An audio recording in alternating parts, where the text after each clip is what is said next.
Assalamualaikum warahmatullahi wabarakatuh. Balik lagi dengan Andika. Maaf ya lama nggak jumpa, sekitar ya 3 minggu sebulan lah.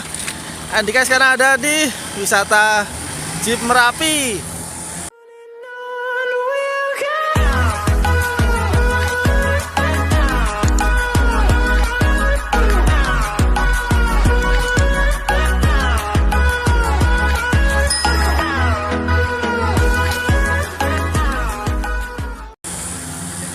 Lokasinya ada di mana? Di peta di Cangkringan.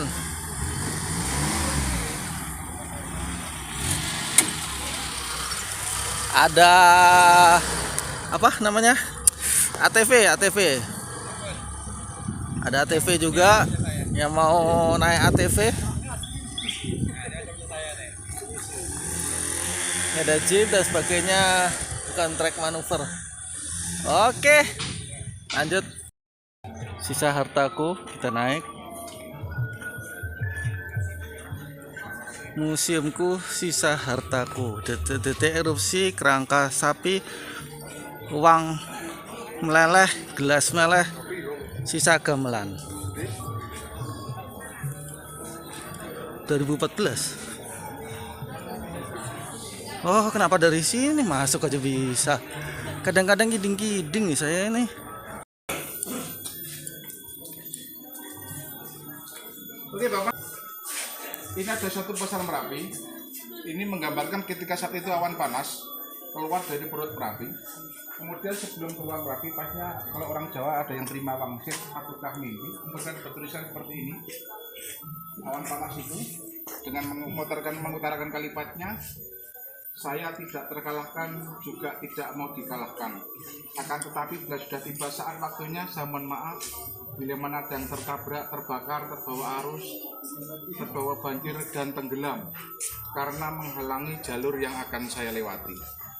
Ini menggambarkan awan panas saat itu ketika sebelum keluar sudah memohon maaf, ya, karena ketika akan keluar pastinya banyak korban yang akan menjadi terdampak oleh erupsi Merapi. Nah, ini yang tersirat dari kita kalau kita gambarkan. Saya tidak terkalahkan, juga tidak mau dikalahkan. Kalau dalam diri manusia adalah merupakan karakter atau ego, ya kan? Yang kedua, akan tetapi bila sudah tiba saatnya, ini merupakan gambaran rotasi kehidupan, kurun waktu, hitungan dari hari, jam dan semuanya.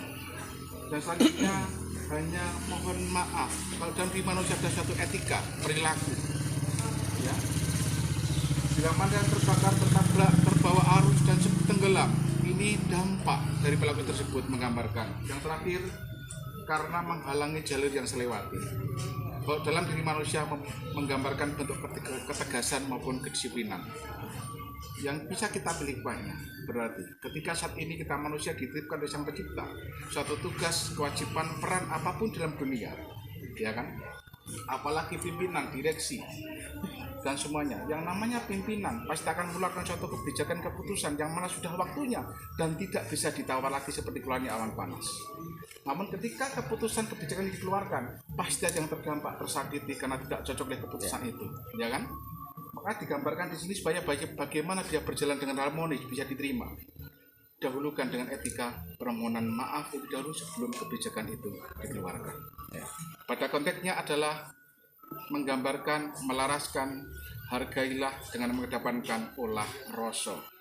Hargailah dia manusia, sekecil apapun pekerjaan dan jabatannya, manusia punya rasa yang harus dihargai di situ.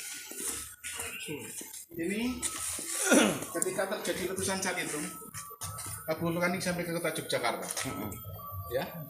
Kemudian ini ketika pasca tanggal 26 Oktober letusan pertama di radius 4,7 di area Mbah Marijan, malam hari masih terjadi beberapa rumah yang terbakar, korban yang diambil diselamatkan, yang terdampak langsung oleh awan panas. Nah, di sini digambarkan, dilihat di sini, waktu itu menunjukkan bahwa terjadi pada tanggal 5 November yang kedua, jam 12 malam lebih sekian menit.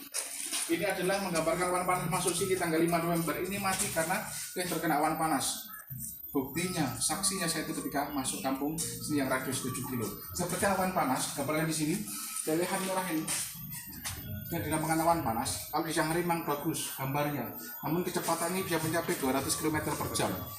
Luar biasa. Berarti puncak Garuda hilang Mas ya? Wah, puncak Garuda udah hilang. Nah, inilah ketika awan panas masuk sini, beberapa kaca gajah bisa meleot, ya, meleot ini kaca.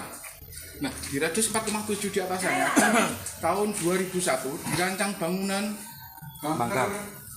Dekat kali Atom ini ya? darurat. Seperti ini konteksnya. Kemudian 2006 terjadi letusan, 2006 terjadi letusan, 2 orang terjebak di dalam sini, teropen, meninggal 2006 karena tidak tahu persis waktu itu bukan hanya awan panas, namun ambrolnya puncak Girboyo, puncak Seni Girboyo, ambrol bersama letusan tahun 2006. Kemudian material itu menumpuk dan menimbun kawasan Bangkar sehingga terjebak dalam Bangkar. Sehingga sejak tahun 2006 Bangkar sudah tidak difungsikan kembali karena memang tidak layak sebagai tempat lindung darurat. Jadi saat itu ketika ini terjadi letusan dari puncak ini, kemudian lewat sungai Gendol menghantam bukit ini, kemudian meluap ke atas. Ya, oke, kita boleh lihat sini, ini secara dekat.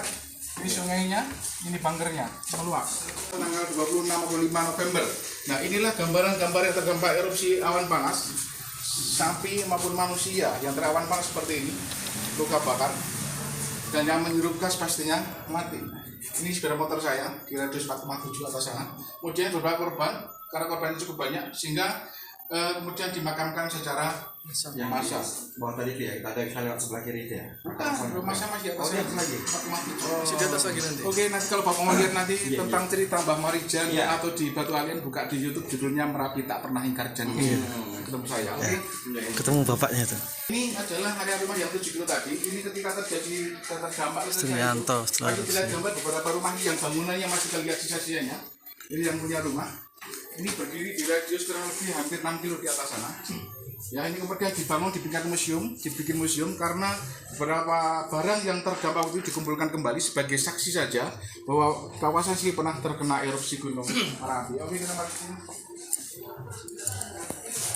Akan sisa hartaku, sisa harta yang masih terpendam kemudian dikumpulkan kembali sebagai saksi-saksi bisu terdampak erupsi waktu itu. Memang sini ada gamelan karena memang kawasan budaya di kawasan kampung Gadong ini. Oke, kita sudah presentasi bahwa sang pencipta ketika menakjubkan kekuasaannya. Jadi ketika terjadi letusan yaitu asap sulfatara mengembung ke atas, baik abu vulkanik maupun gas. Inilah yang membentuk kepala manusia, muka manusia. Ada hidung, ada mata. Bukan rekayasa, juga seperti muka manusia.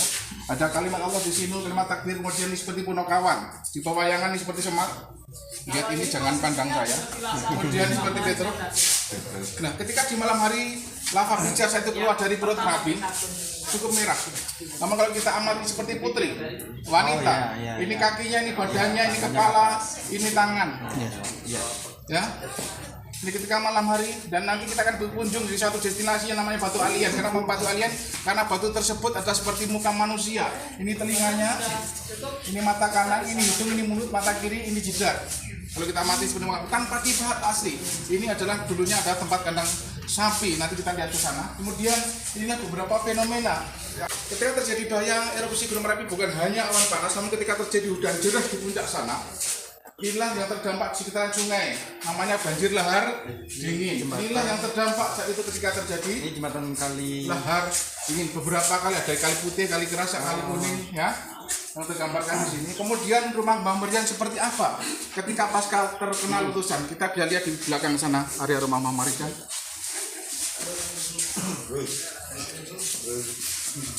Ini kasih foto-foto Mbah Marijan ketika beliaunya masih melakukan aktivitas kesehariannya, ya.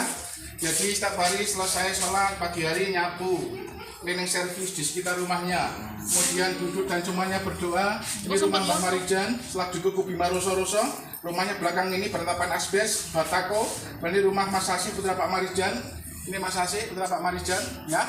Ini Mbah Marijannya belakang ini. Kemudian kena letusan pertama tanggal 26 Oktober. Nah, terdampak masjidnya itu rumah Mbah Marijan.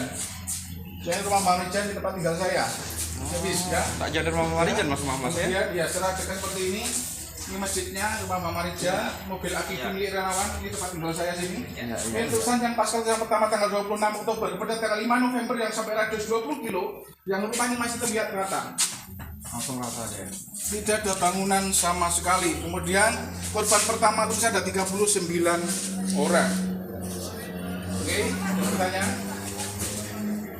Soalnya ada terangkat ke sini deh. Saat itu ada 3 alasan. Konteksnya prinsip dengan tugas tanggung jawabnya. Ketika tahun 82 Mbah Marijan diangkat sebagai abdi dalam dan ditugaskan sebagai juru kunci, saat itu Mbah Marijan setelah diberikan SK. Dan prinsip dan dirinya Mbah Marijan punya prinsip apa? Prinsipnya apapun yang menjadi resiko tanggung jawabku, aku tetap tinggal di rumah. Apapun resikonya, itu prinsip. Kemudian ditemukan ketika pasca erupsi Mbah Marijan sujud di dalam rumahnya.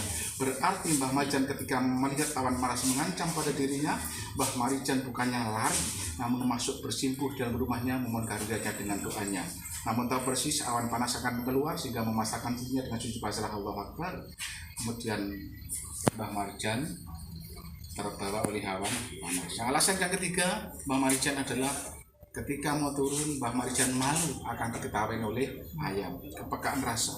Kalau saya meninggalkan tugas kewajiban saja, yang harus saya pikul dan saya lakukan, ayam akan menertawakan saya, apalagi manusia. Sehingga Mbah Marijan meninggal di rumah, bukan karena ego, bukan karena merasa ampuh, namun demi sebuah tugas dan kewajiban, sampai nyawa dipertaruhkan karena menjaga yang diamanahkan, yang dinamakan kehormatan. Saya sampaikan, kehormatan itu apa?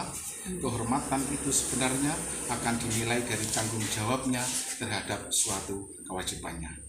Yang menjadi pesan buat kita, ketika kita dititipkan saat ini tanggung jawab dan kewajiban, supaya biar terjaga dengan baik, berjalan dengan tanggung jawab, maka jadikanlah tugas dan kewajiban itu terapkanlah sebagai kehormatan dalam kehidupan.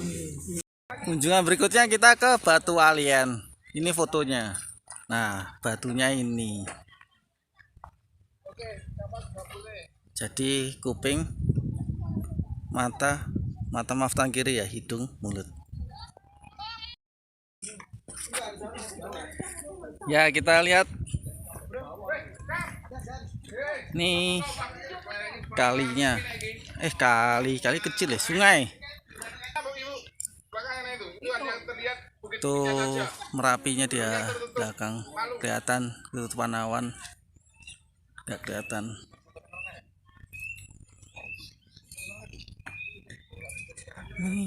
Truknya lewat mana ngambil pasir? Ya, ini mungkin banyak yang ditunggu-tunggu, lewati bermain air.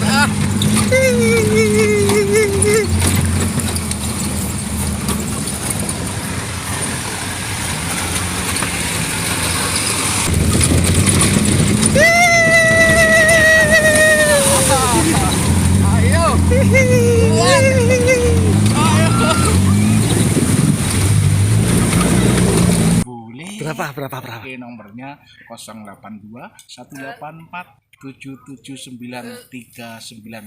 Oke. Jangan lupa, hari ini hari Kamis, namanya saya Pak Miska.